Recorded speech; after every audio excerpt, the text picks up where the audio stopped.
John Keller is Director of Product Development at Price Advantage, and for a petrol station it is crucial to set the right prices. So how does your product support a retailer?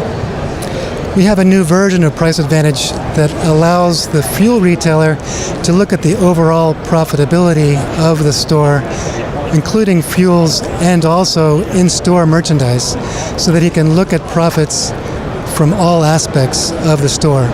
So we've got the ability now to decide how do we see numbers of transactions in the store compared to forecourt transactions, compared to gallons sold or liters sold.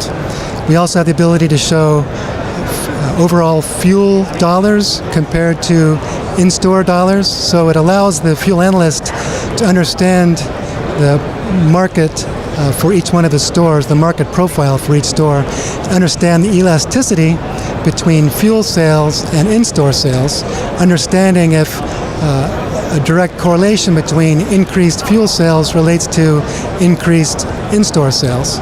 Sometimes it's an automatic correlation where more sales of the fuel at the fuel court always equates to more sales in store.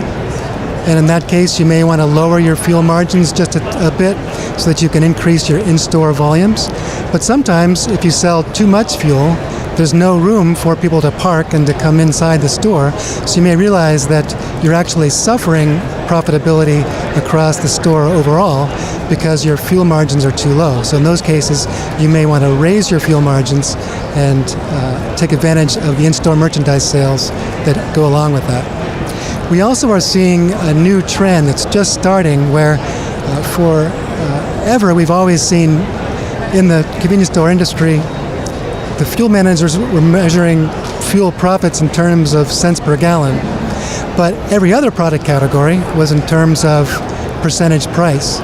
So now with this new analysis we've got, you can see side by side cents per gallon the traditional way, but also margin percentage, so that you can talk to a marketing person who understands the margin percentage way of thinking for other product categories like cigarettes or sodas or snacks or food, and understand from a fuel perspective what the margins are in terms of margin percentage.